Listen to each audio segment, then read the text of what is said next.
This Week in Microbiology is brought to you by the American Society for Microbiology at microbeworld.org/TWiM.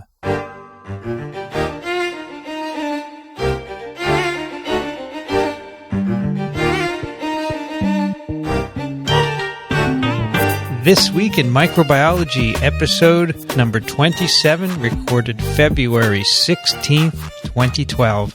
Hi, everybody. I'm Vincent Racaniello, and this is TWiM, the podcast that explores unseen life on Earth. Joining me today from Small Things Considered out in San Diego, Elio Schaechter. Howdy, howdy. How are you, Elio? Good. The weather is nice. It cleared up after some rain, which we badly needed. Excellent. Couldn't be better. Haven't talked to you in a couple weeks, it seems. That's right. I've had a missing something in my life. And here it is. Also joining us today from the Medical University of South Carolina, Michael Schmidt. Good afternoon, everyone. How are you? We're doing well. That is good. You sound loud and clear. It's great. Yeah, it's the problem. I'm in the midst of all my lectures for the dental students, so you're in the clear speaking mode. I'm in the projectile speaking mode. Michael, what's the status of your copper paper? Is it submitted? One is submitted to the Journal of Clinical Microbiology, and the other one we just finished off this morning, and hopefully the first author is going to start the arduous process of electronic submission. You split it into two papers. Well, you know, those damn editors only allow you 3,000 words. And, you know, that's something we probably need to talk about a little. 3,000 words is effectively one idea explained well. And once you put in methods and other things, it really becomes a challenge to do justice to a complex new idea in only 3,000 words. Well, I'm looking forward to seeing those so we can talk about them on TWiM. It'll be fun. Unshameless promotion. No, I don't view it that way. I think the science is compelling, and we should talk about it because we've been mentioning it from day one. Yeah, and I think, you know, today's one of the papers I picked up on today is looking how bacterial control themselves, and so I think it'll be interesting to think about these things in general. Yeah, maybe there are riboswitches for copper. Yeah, you know, that thought did cross my mind when I picked up that science magazine and actually said, Yeah, of course, interesting. All right, before we head on to our papers, I just wanted to get both of your thoughts on the Ferret H5N1 controversy. As probably everyone knows, some experiments were done with avian influenza H5N1 in Rotterdam and in Madison, Wisconsin, involving aerial transmission in ferrets, and the NSABB, a committee in the U.S., decided that these data should not be published. What do you think about that, Elio? Well, first of all, I'm not a virologist, so I can't speak directly to the issue that I think you brought up, that you can't directly translate from ferrets to humans. That makes sense, of course, but I don't know the details of that. What does bother me, however, is that once you know that the experiment has been done, once you know the title of the paper, as it were, the cat is out of the bag. Because any lab that's well equipped and has the intention of repeating that just has to get enough ferrets, enough virus, and they can reproduce this. So I don't see what the secret is here. My advice is to people is take your money and invest in ferret farms, because they're going to be making a lot of money. But my point is, it's not trivial, but it's just hard work to reproduce this experiment. And having the data on how they did it may help, but it doesn't have to. So I think that censorship, which is what this is, of a scientific paper has to be reserved for truly extraordinary circumstances. I don't think this quite merits. Okay. So you think it should be published then? Absolutely. How about you, Michael?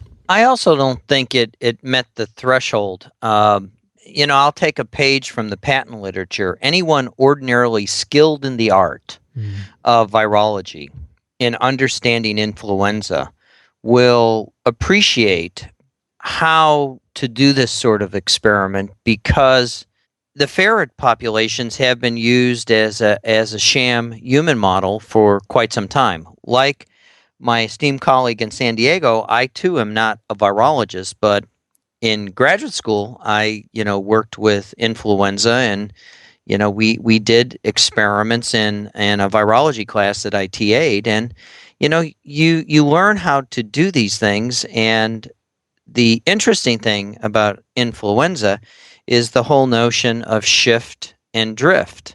And drift is just a function of the fact that it's an RNA polymerase, and the RNA polymerase is inherently mistake prone. And the other component is you can have more than one virus serotype, if you will, infect a cell, and then because of the 8 chromosomal segments, it's just a matter of shuffling. It's sort of like playing old maid with your children. You just need a complete deck in order to do it. You don't care where the cards came from, and that's effectively what influenza is all about. So I think even the most pedestrian virologist could have tumbled to this. But I think what was driving the scientific community to argue for censorship is principally fear, because of the death rate associated with H5N1 in humans, at least in Southeast Asia. But the one data point that I have not seen in any of the editorials or any of the justifications is we really don't know the denominator associated with the death rate of H5N1. We don't know how many people have truly been exposed to H5N1 and didn't die. We just know about the folks that showed up at the hospitals and did die. And so I think fear was principally associated with the editorial decision to censor the publication of the paper. But I agree with Elio that it should get out. The title really says it all. And since the title has been splashed across the popular press, anyone ordinarily skilled in the art of doing influenza virology will know how to do it. Well, everyone knows my position because I have been talking about it left and right. Anyone who will listen, I talk to. I find it interesting, and you can go to virology.ws and see a sampling of what I think. I found it interesting. I too have the concern about this fatality rate. We don't know the denominator, and I have talked about a few. There have been between 8 and 10 sero studies in various Asian countries looking for antibodies in human serum to H5N1. And I brought those up as examples. There's about a 0.5 to 5% seropositivity rate, depending on which study you look at. And some individuals have said, yes, this is something we need to look into some more. And others look for ways to discredit these data and say, no, they're all garbage. That doesn't mean anything. And I find that interesting. Rather than doing the right experiments to figure out what is going on, they say, no, this is not right. And it's a little disappointing in ways, because it's quite clear that there is some seropositivity out there. We should just find out how much there is. Anyway, I have heard that this has divided the scientific community. I'm not sure if that's correct or not. Everyone I speak to thinks it should be published, but I've only spoken to, 50 or 60 people. So it's interesting. And you're part of the New York liberal group. That's right. Here in New York, Peter Palazzi and I are certainly in favor of publication. And I know a lot of young people, they come up to me all the time and say, I agree. I think this should be published. So I would like to, aside from the NSABB, I'd like to know who else thinks it should not be published. But looks like it's not going to be published. We've lost this fight. Tomorrow, the WHO, tomorrow would be February 17th, the WHO will announce the results of their meeting of the past 2 days. How they're going to decide to distribute the findings. So we'll see what that has to say. If you go to Science Magazine, they have in their February 17th issue, they have public health, biosecurity, and H5N1. So they're weighing in on this whole issue as well. John Cohen has written a news and analysis, and the title of his piece is "Dead Reckoning: The Lethality of Bird Flu." Yes. It's a good balanced article. Doesn't take sides, I think. I think it's worth looking into. All right, let's move on to larger microbes, bacteria today. And the first paper was noted by Elio as a classic. It's called Gut Inflammation Provides a Respiratory Electron Acceptor for Salmonella. Why is that a classic? I tell you, it's a different way of thinking about virulence factors. Mm-hmm. First of all, the conclusion here is that Salmonella is unbelievably clever. I mean, just as unique things which ensure its survival and well-being. And that's why it apparently causes disease. But here's the story. We think normally of virulence factors as toxins, adhesins, invasins, things like that. Special gene products characteristic of a pathogen which lead to the disease state. The classic, I think, would be botulinum toxin. Mm-hmm. You drink botulinum toxin, you have botulism. You don't even eat the bug. Anthrax, another one, diphtheria. They all make toxins, and the toxins themselves essentially produce the disease. And you can prove this because if you have antibodies against these toxins, you don't get the disease. Antibodies produced either by vaccination or by passive immunization. Anyhow, that's the concept we normally carry of virulence factors. And in fact, it's a very useful one, and it's terrifically exciting. And in the modern era of microbiology, when one could do genetics, Stan Falco and his school have really opened the door to a proper study of such virulence factors. However, bacteria, in order to survive, need to feed themselves. Well, that feeding is, of course, easy in the human body. Many sites of the human body are enormously rich in small molecular weight compounds that are needed, like sugars, amino acids, and so forth. In other sites, bacteria make extracellular hydrolases that can break down macromolecules to the proper size. So nutrition is, of course, essential. You can't live without it. Now, you wouldn't want to call those things virulence factors. Take the whole central metabolism chart with thousands of enzymes and say that all these are virulence factors. However, you would want to assign the role of virulence factors to certain metabolic attributes, which are characteristic of one or another bug. And I have to call attention of the readers to an absolutely wonderful manifesto entitled, this is a really nice title, Are Pathogenic Bacteria Just Looking for Food? This is by Romer, Hawkwood, and Sam Miller at Washington University in Seattle. And they make this point. So the point here is that Salmonella has a dedicated system, metabolic system for survival, which ensures that it outcompetes its neighbors. Okay, so you ready for, that was my lecture. Now the paper. It turns out that in the large intestine, conditions are highly anaerobic, so most bacteria ferment. Salmonella has the rare ability, apparently nearly unique among intestinal pathogens, of carrying out what's called anaerobic respiration. Anaerobic respiration, I'll remind the listeners who may not have heard of this, is a kind of respiration which, instead of using oxygen as the terminal electron acceptor, uses something else. Could be nitrate, sulfate, any of a large number of products. This is what happens on a large scale, say in the ocean, where many bacteria use nitrate instead of oxygen.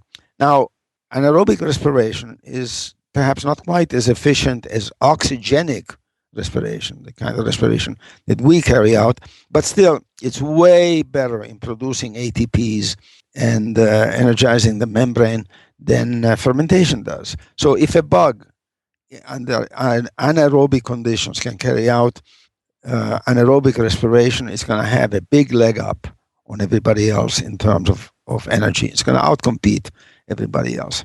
So what is the electron acceptor here? Because there is not much nitrate, there's not much sulfate in the large intestine, as far as I know. Not many candidates for this compound, the magic compound. The compound turns out to be, of all things, tetrathionate. Tetrathione has a formula that says S4O6, 6 sulfur molecules, 6 sulfur atoms, and 4 sulfur atoms and 6 oxygen atoms. Now, tetrathione, tetra meaning 4 sulfurs, is a fine electron acceptor. Okay, and Salmonella uses it because it happens to have the right enzymes, the right reductases, which are essentially analogous to cytochrome enzymes. And Michael, if you want to talk about this, I'm sure you know much more about it than I do. You know, the big struggle I always have is relating metabolism to pathogenesis to medical students and dental students. So I actually used this paper to introduce the whole notion of type 3 secretion and why it's important, and how this Salmonella is really a very, as you pointed out, a very clever bug.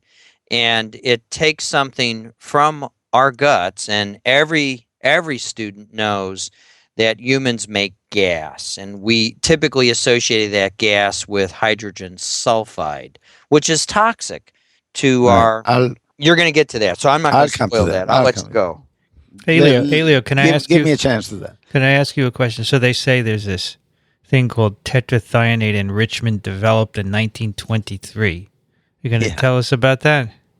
Well, in clinical labs to this day, they use a thing called tetrathionate broth, which contains tetrathionate made in a funny way. But anyhow, if you put a fecal sample in it, practically all the enterics are going to be inhibited in growth, except Salmonella. Okay. And this paper explains what is it now, a 80-year-old phenomenon, or an 80-year-old invention, the invention of tetrathionate broth by somebody in France, and tells you why that is. So the question now becomes, where does the tetrathionate come from? So as Michael was saying, bacteria in the gut make a lot of H2S, hydrogen sulfide. This is a lot of what you smell when pass wind. Pass gas. Okay. Anyhow, and as Michael started to say, it is in fact toxic to the epithelial cells. So the epithelial cells fight this back by oxidizing hydrogen sulfide to thiosulfate, which is not nearly as toxic. So far, so good.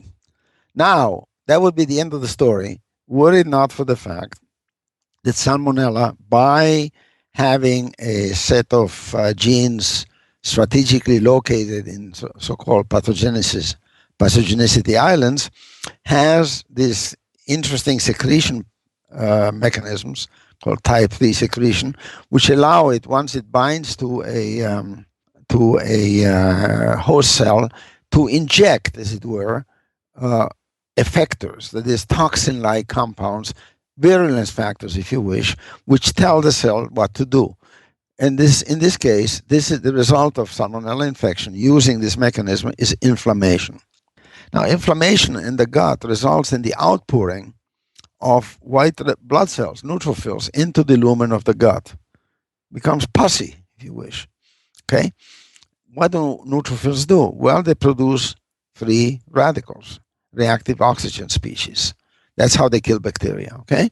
Now, what happens is that spontaneously, these reactive oxygen species turn thiosulfate into tetrathionate. So and you kill off your friends and neighbors so that you're the only one there. You outgrow them. You kill them or you outgrow them. So now, see what's involved here.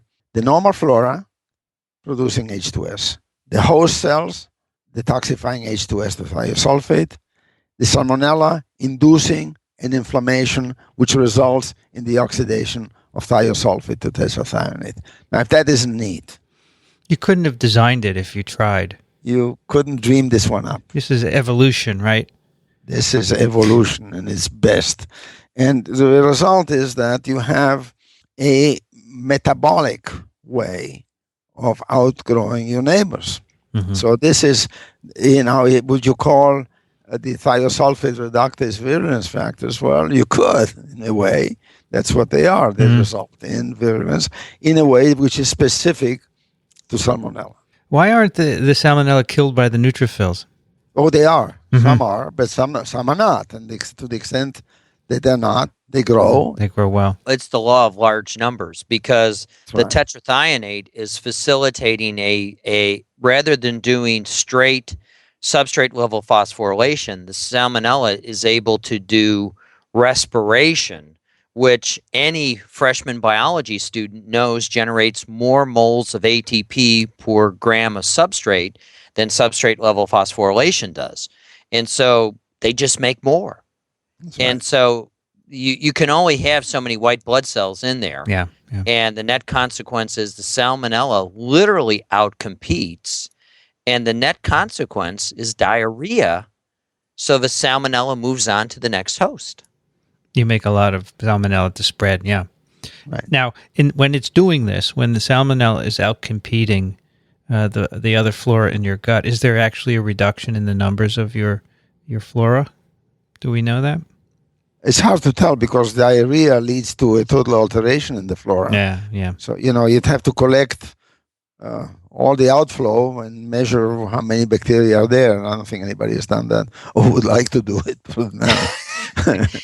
And the other issue is this goes back to what we were talking about with the previous TWiM, where we were talking about Sutterella and where you get your samples, of whether or not you pull the sample off of the intestinal wall, or whether or not you pull the sample out of the luminal contents.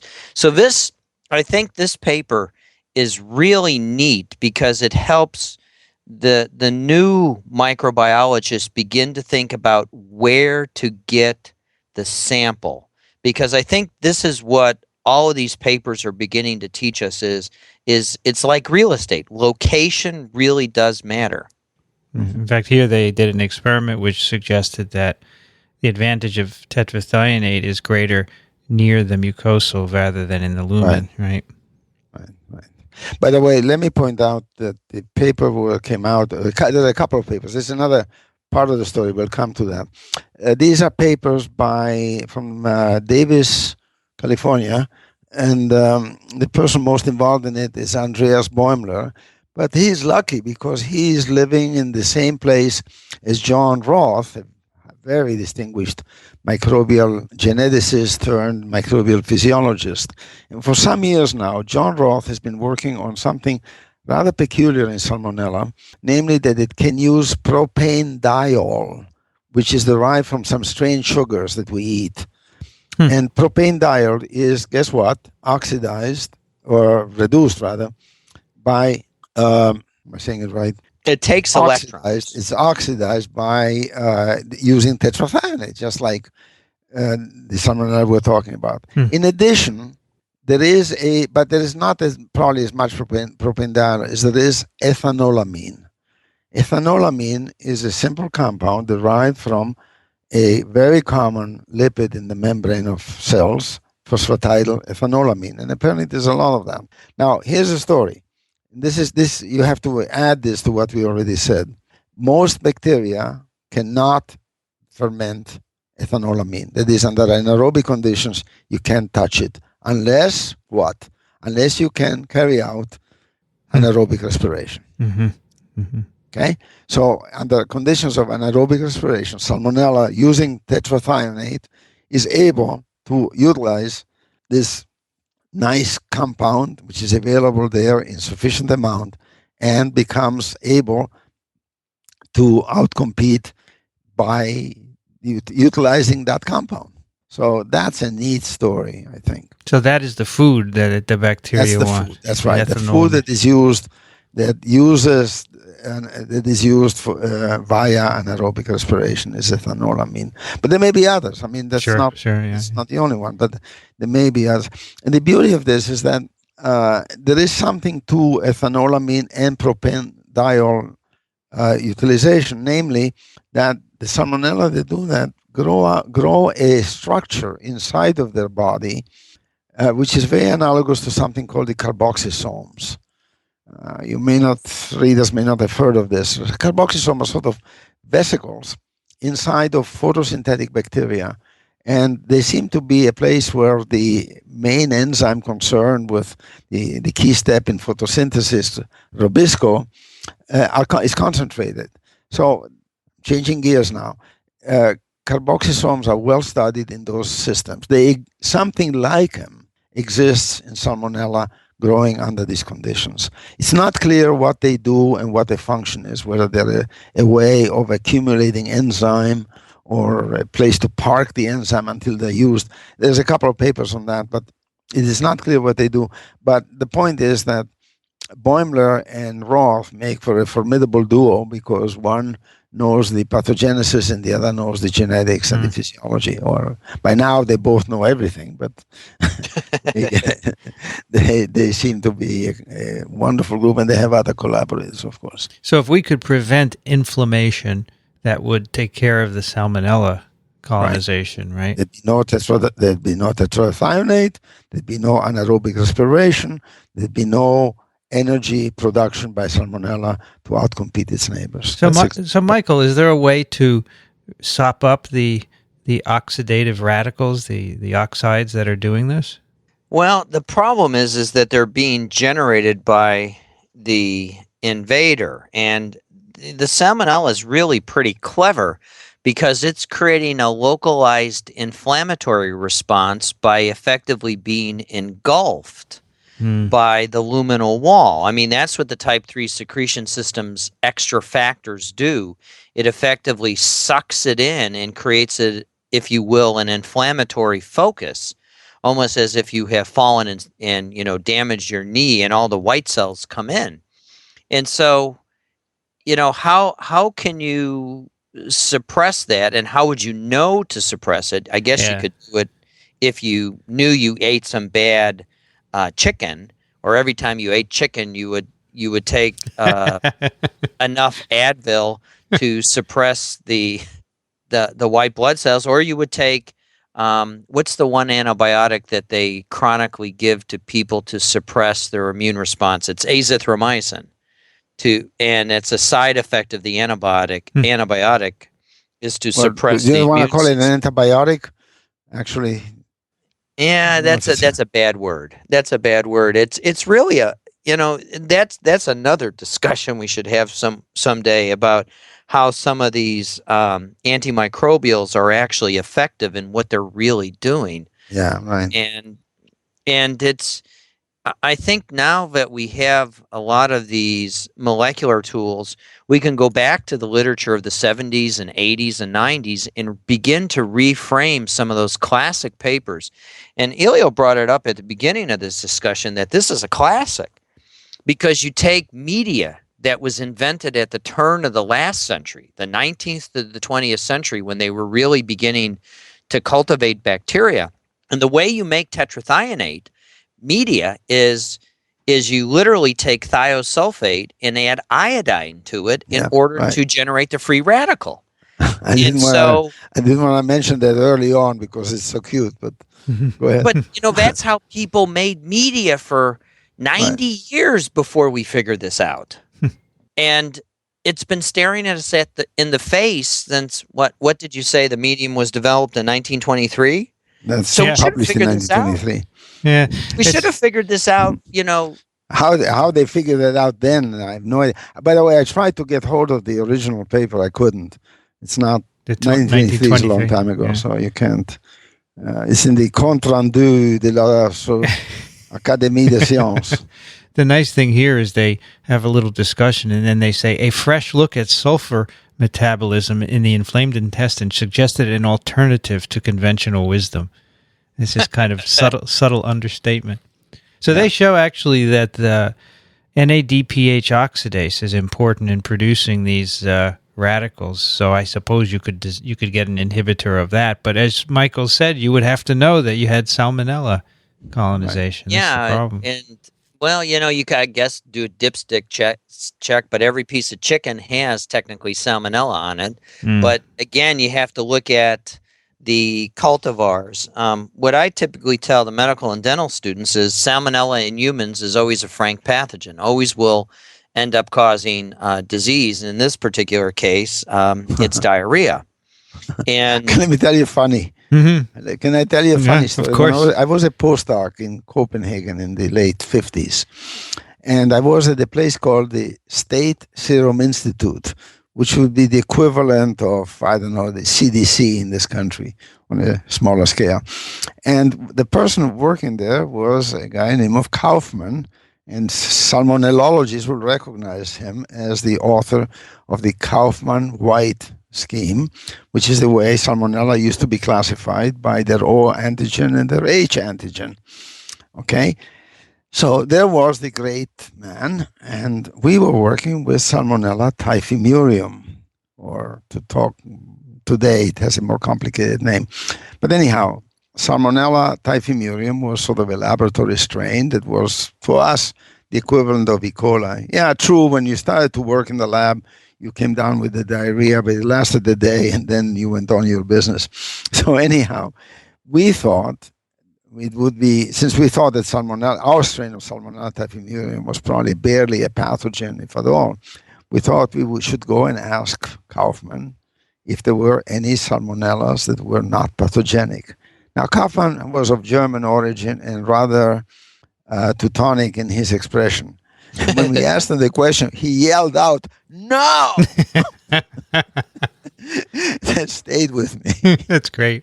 I can see it. Well, and we should point out to our listeners that the O and H, the O antigen is the lipopolysaccharide. And again, when you consider the LPS moiety that's sticking out of the outer membrane, that's what the O antigen is. And the H is, of course, the flagella antigen.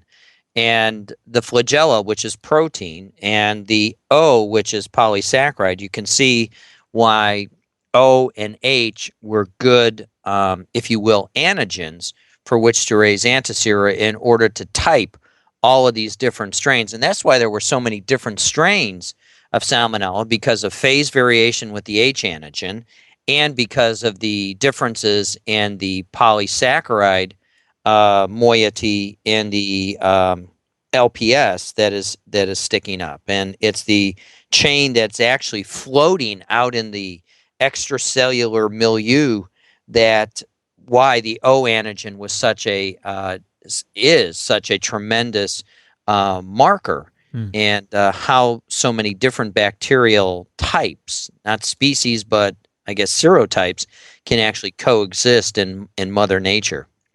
It's true for E. coli, by the way. It's true for E. coli as well. 157H7, so the famous bug. Yeah, the license plate. I always refer to 0157 as the H7.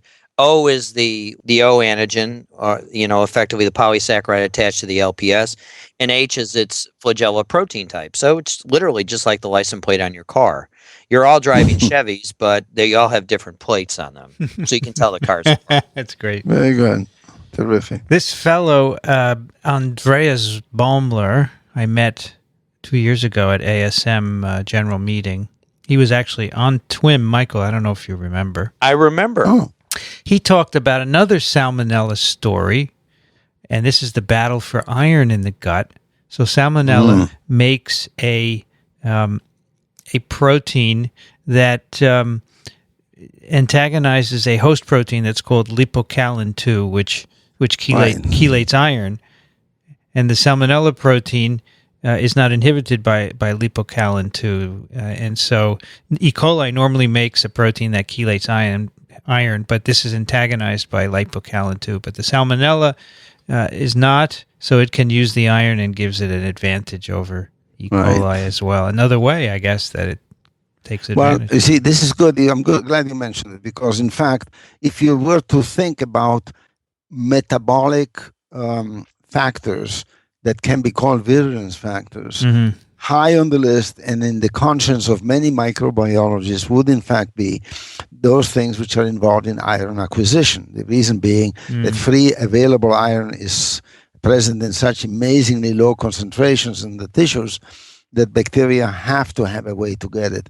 So virulence factors include certainly iron acquisition. And Michael knows all about that. So salmochilin would be considered a virulence factor then? Yeah, sure. Because without it, you can't do it. And it follows the notion that this is a fairly specific compound for the Salmonella? I think we need to change the term from virulence factor to fitness factor, because what each of these things that we've been talking about today do is they confer fitness to the microbe in the niche it is presently occupying.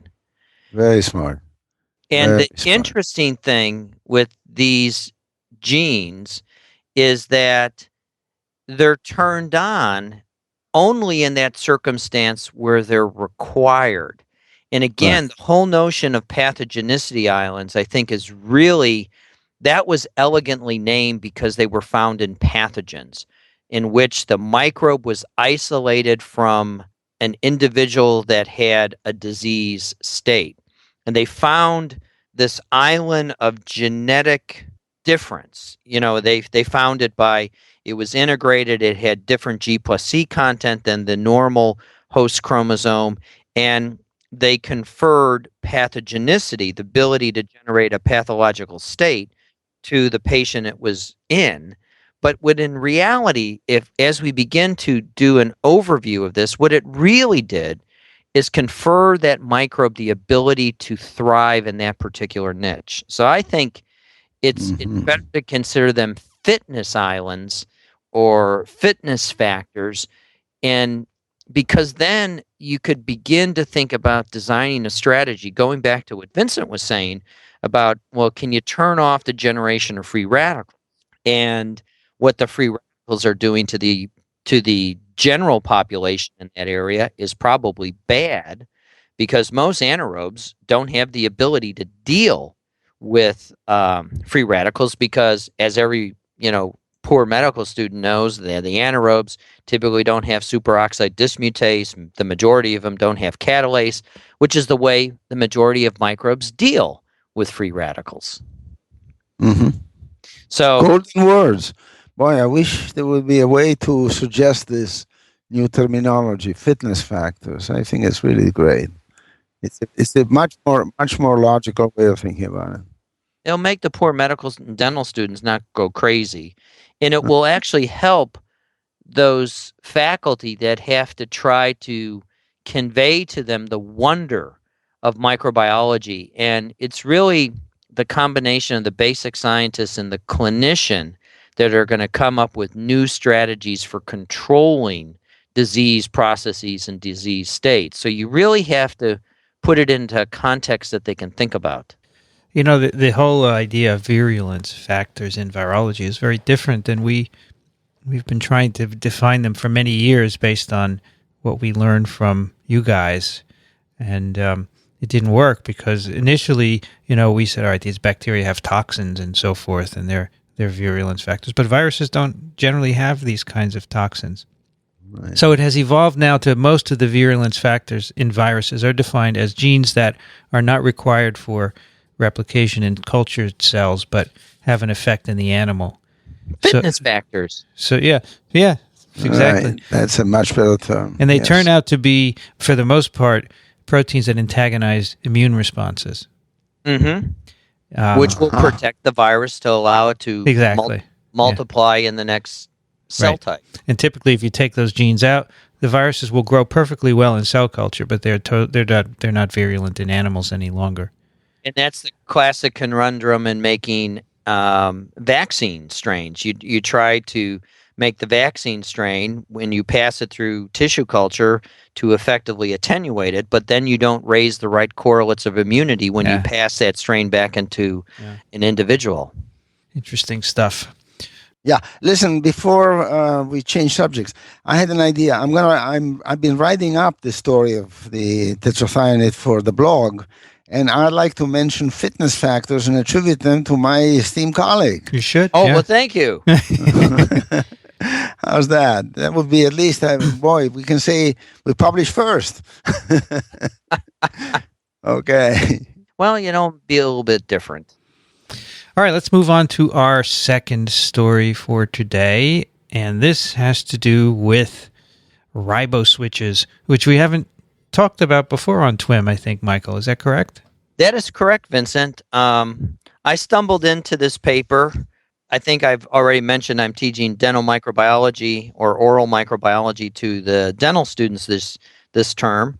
And so the word fluoride caught my eye. I was scanning the titles, and then when I saw the pseudoknot in Figure 1, I said, "Oh, I got to read this. This is a really cool paper." And the paper we're talking about is entitled "Widespread Genetic Switches: Toxicity Resistance Proteins for Fluoride." And fluoride is the 13th most abundant element on the planet. So it's everywhere. Bacteria have had to learn how to deal with fluoride. And this paper is by Jenny Baker out of Ron Brecker's lab at Yale in the Department of Chemistry. And it's really, and there are other authors in between, so I don't want to slight them, but there are other authors in between. And they introduced the concept that fluoride has been used for a long period of time. So I'll just give you a little digression about the use of fluoride in preventing dental caries. During the Second World War, the U.S. military was really appalled by the state of dental hygiene in the recruits that were being admitted to or were being drafted.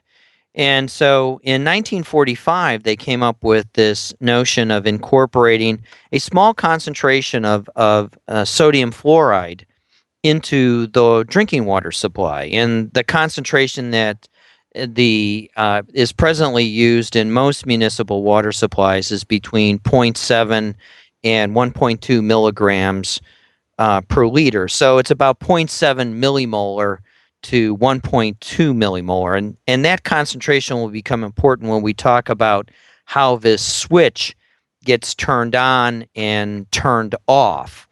And Michael, wasn't it the case that the idea for fluoride came from epidemiological studies where there are parts of the country, if not the world, where fluoride is much more abundant, and there was a negative correlation with caries? In other words, the higher the fluoride content, the less the incidence of caries. Isn't that how it started? Yeah, that is how it started. And I think this is one of the greatest public health achievements probably of the 20th century. Sure. That used to be one of the most common infectious disease of man. Yes, is strep mutans basically acidifying the local environment. Our teeth are hydroxyapatite, and when we put fluoride into the water, the fluoride gets incorporated into the hydroxyapatite and becomes fluoroapatite, which is less prone to demineralization caused by the acidification when we eat sugar. And remember, strep mutans is the principal agent, and it's a homofermentative microbe. That is to say, it makes one end product, and that end product is lactic acid. And lactic acid lowers the pH, which then causes the hydroxyapatite to go back out of crystal into solution. And the net consequence is you get a hole in your head or a cavity. And so these authors introduce us to the concept of fluoride, and it's widely used as an oral hygiene product in water. And then what they learned is they identified this fluoride responsive riboswitch. And the way they stumbled into this is they were using a commercial compound to, I guess their laboratory is looking at pseudoknot controlled circuits. And so I'll just do a little bit about riboswitches. I started working on riboswitches as a postdoc in the late 1980s. Okay. And the gene, yeah, that's a long time ago. It's a long time ago. In the lab of your former student, Don Oliver. Oh, really? Okay. Yeah. And I was working on Sec-A, which is the principal soluble export factor in E. coli, and it's part of the general export pathway. And did you get your PhD with him? No, I did a postdoc with him. Really? Oh, boy, yeah. neat. So that's where I learned my genetics at Don's knee, and he was a serious taskmaster. So I guess I'm sort of your grandson, Elio. Well, he didn't work with me at Tufts, but he got his degree in my old department. So that's the connection. And I've kept tabs with him. He's very proud of him. So go ahead. So we were working on Sec A in the dark ages before all this modern molecular biology. And to make the long story short, what I discovered while working in Don's lab is there was an upstream region from the translational start site of the Sec A gene before its 16S ribosomal binding site that formed this hairpin structure. And this hairpin structure, we subsequently learned, actually interacted with Sec A. And the Sec A was, in this particular case, binding its messenger RNA, effectively sequestering it, because Sec A is this pesky protein. It has really one function. It asks every protein in the cell, would you like to go out? So, and well, that's what it does. Nice. It asks every protein in the cell, would you like to go out? And as you well know, is if there are too many men in the bar asking the women to go out, none of the women have any fun because there's too many men. So that's why the bouncers always control the number of men going into bars. And so that's effectively what's happening. But bacterial protein export is so fundamental to the survival of the cell. You can't, wait to synthesize a message and then translate the message into protein. So it ties up, it protects its message because, again, messenger RNA in bacteria is very labile. So the riboswitch of the Sec A thing is it bound in its intergenic region upstream of its 16S.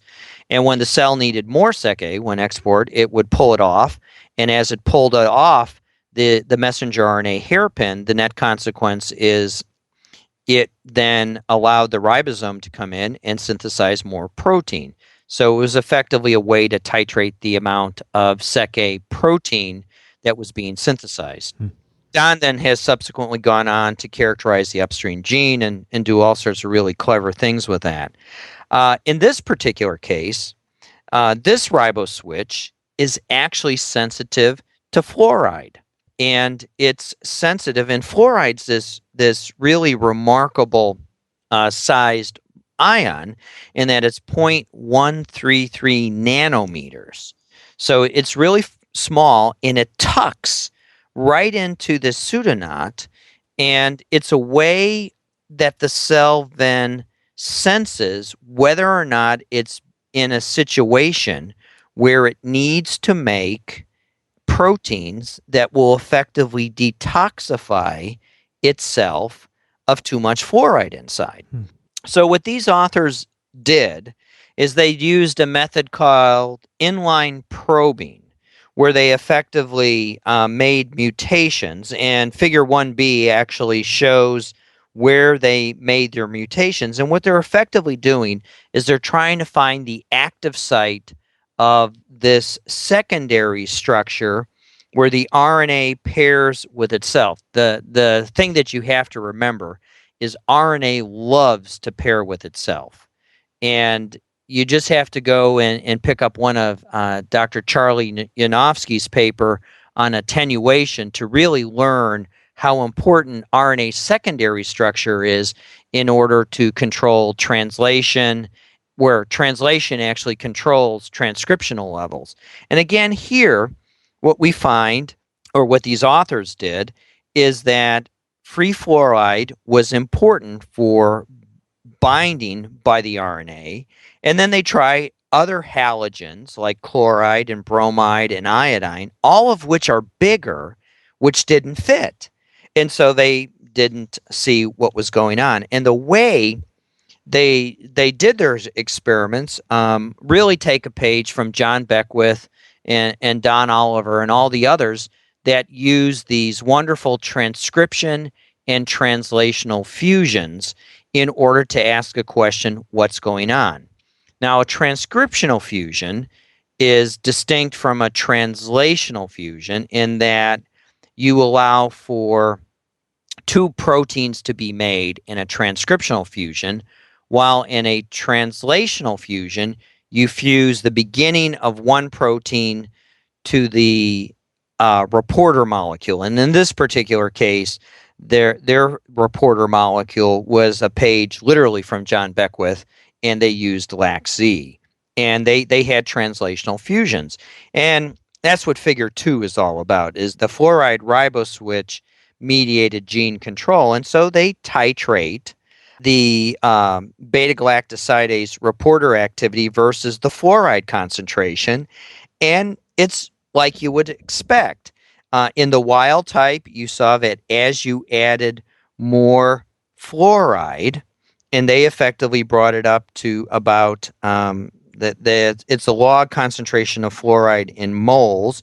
And so it's a straight line going up. As you add more fluoride, you get more Miller units, another progeny of John Beckwith.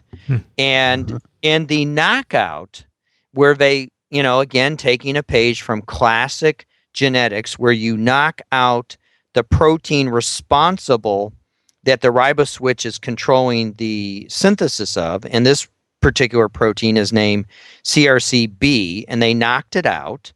And again, what you see in that particular case is that you're effectively moving to a much lower concentration of fluoride that results in the Miller unit production. And so this is a really neat paper in the sense that what we have going on is the cell's ability to sense its environmental concentration of fluoride.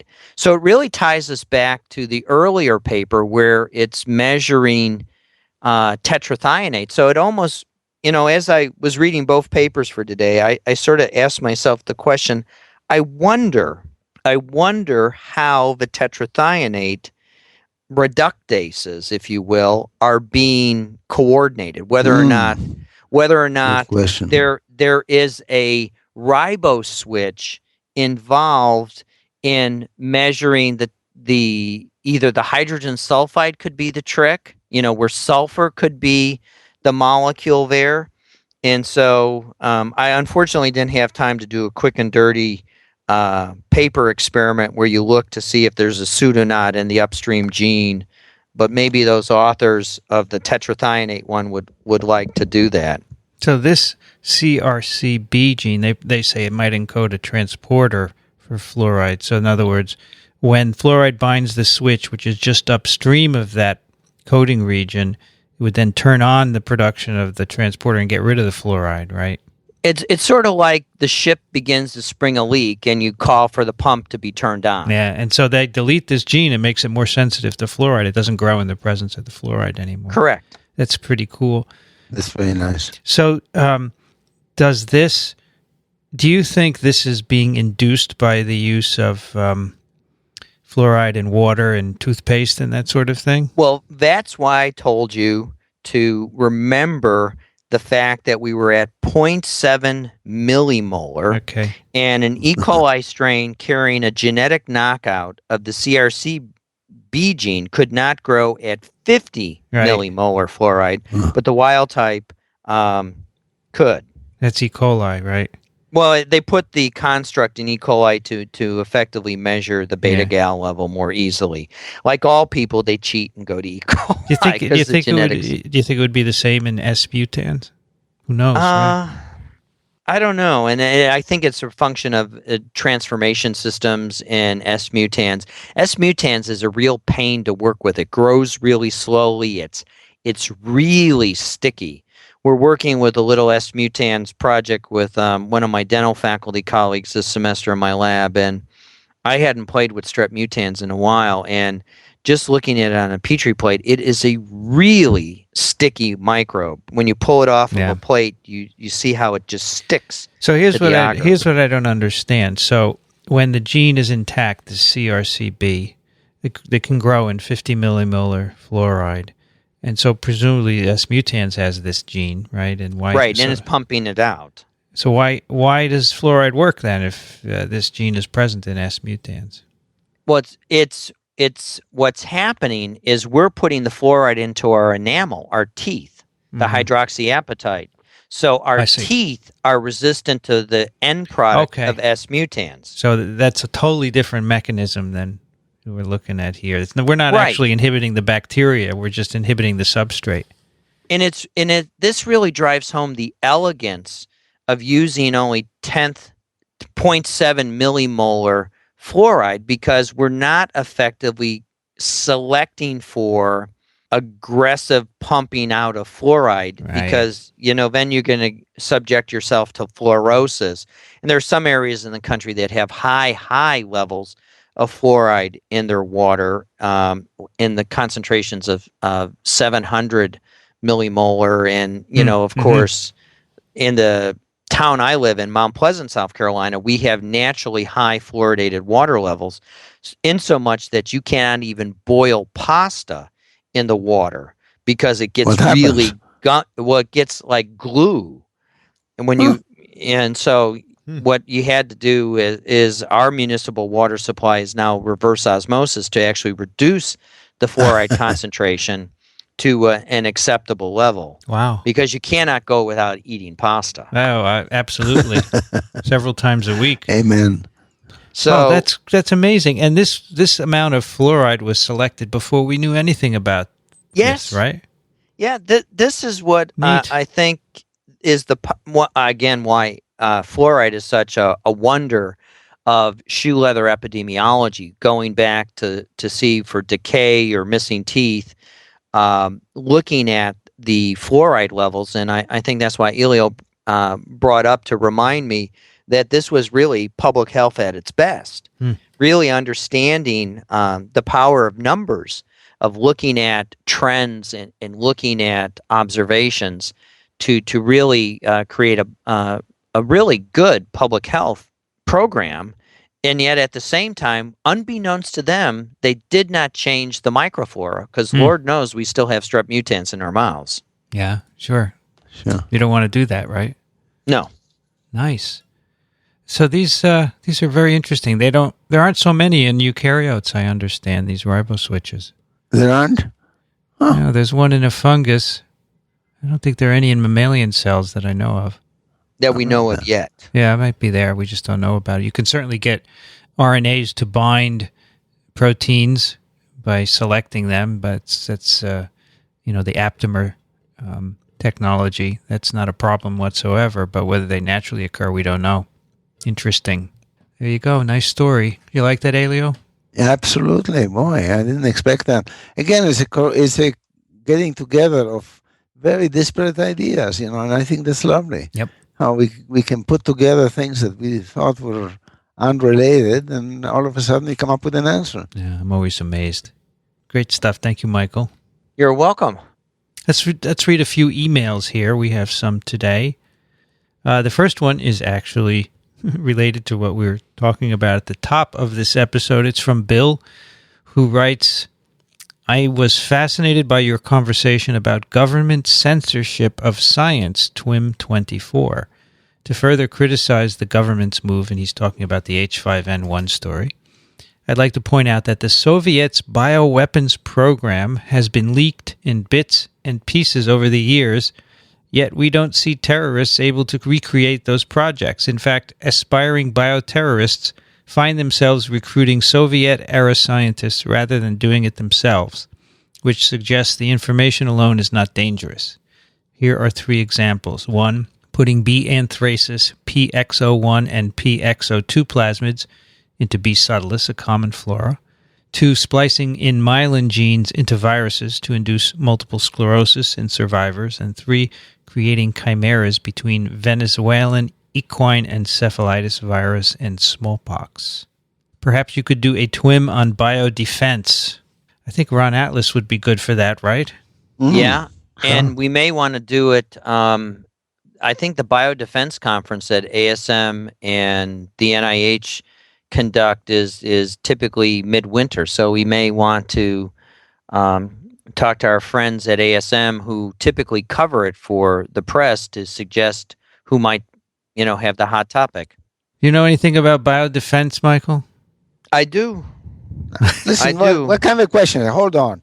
You don't have Michael. Do you know something about something? You know something about everything. Yeah, I know. I actually worked on, I sit on the state of South Carolina's bioterrorism task force. Mhm. Wow. And in 1996, before anthrax became fashionable to work on, we submitted a grant to DITRA.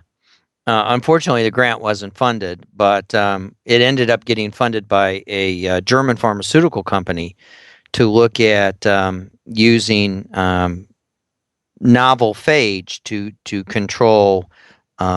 In our initial model, it was anthrax, but then in reality, we actually use it to use phage in a non-exponential sense to deliver proteins to bacteria that would inactivate them. Some of Elio's old favorites, like DOC and some of the other phage proteins and immunity proteins that would, if you didn't have the immunity factor, you would die. And so we played with that. And I did a favor for the DITRA again and went to the former Soviet Union, as principally Soviet Georgia, which is now Georgia, and we worked with the phage folks at Tbilisi. Oh, yeah, that's the center of that, isn't it? Well, we'll do an episode on biodefense. Michael, you'll be able to participate, and we'll get some people who know other things about it as well. I think it's a good idea. Our next email is from Richard, who writes, listening to the end of the last episode, you mentioned the possibility of there being phage that pack magnetite from magnetotactic bacteria. I think this is something that I could do just for fun.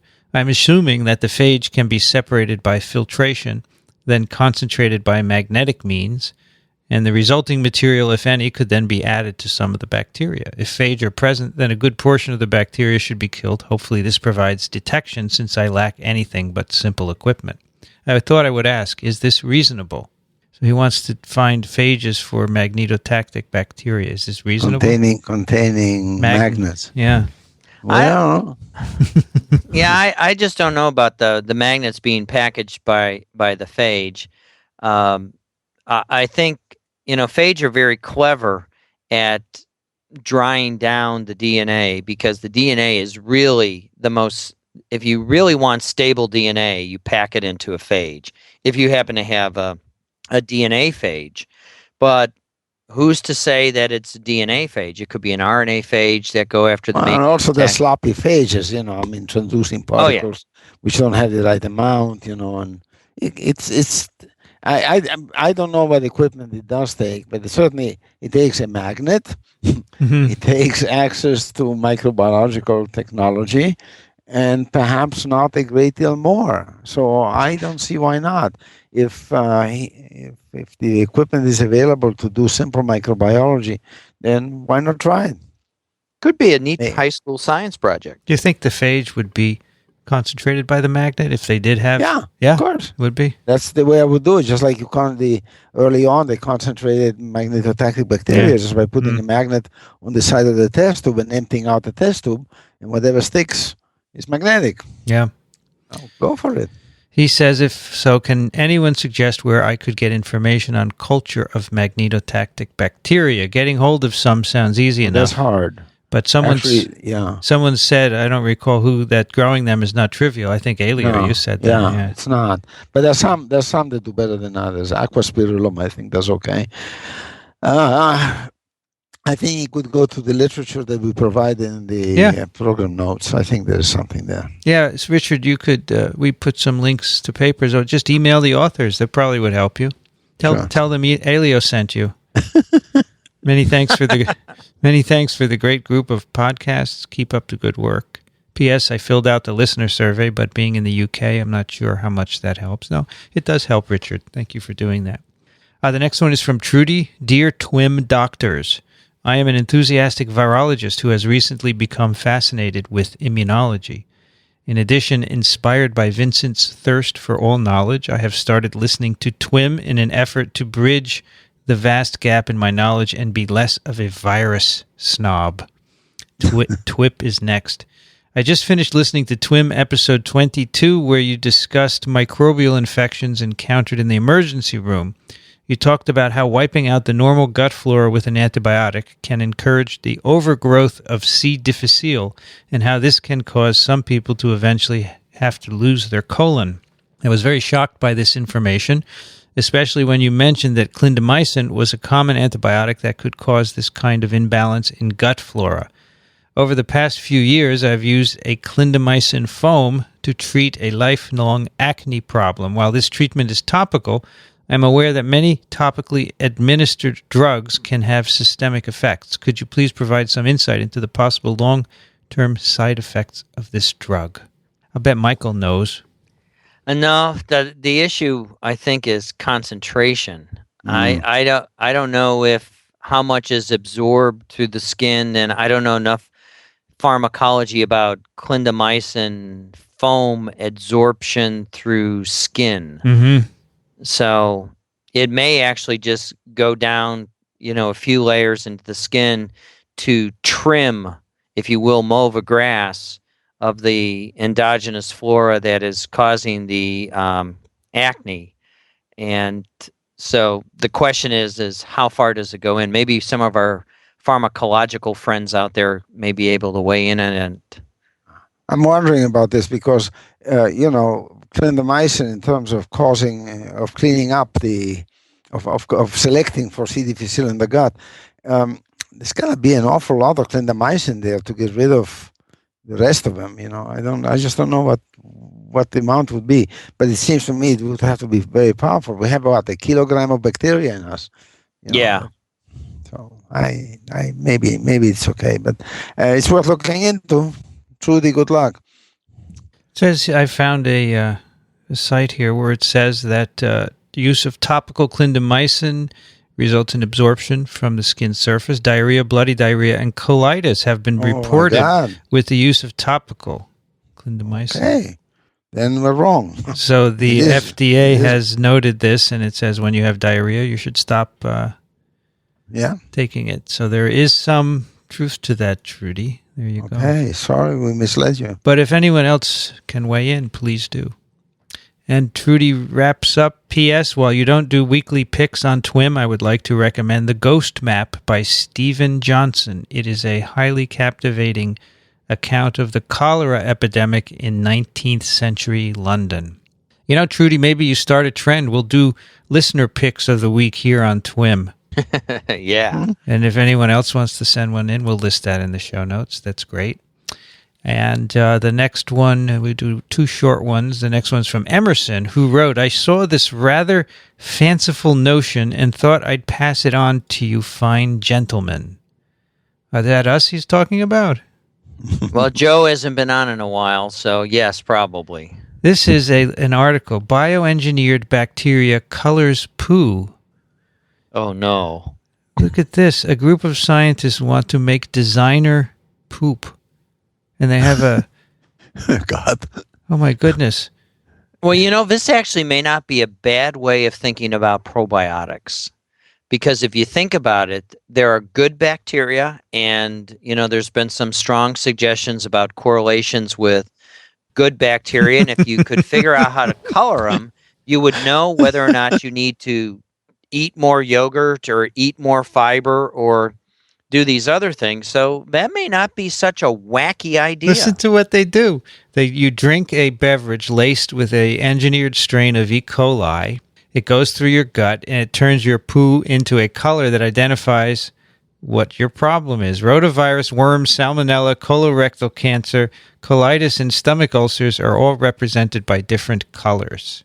I have no idea how that would work. I would like a rainbow poo. I don't know why. I don't know why it would turn different colors with. There may be something to this. Who knows? Anyway, it's just wild enough to make it to the patent office. And last one is from Howard.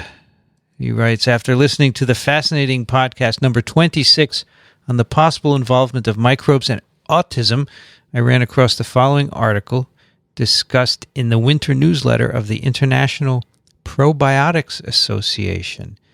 Now, let's see what he sent us here.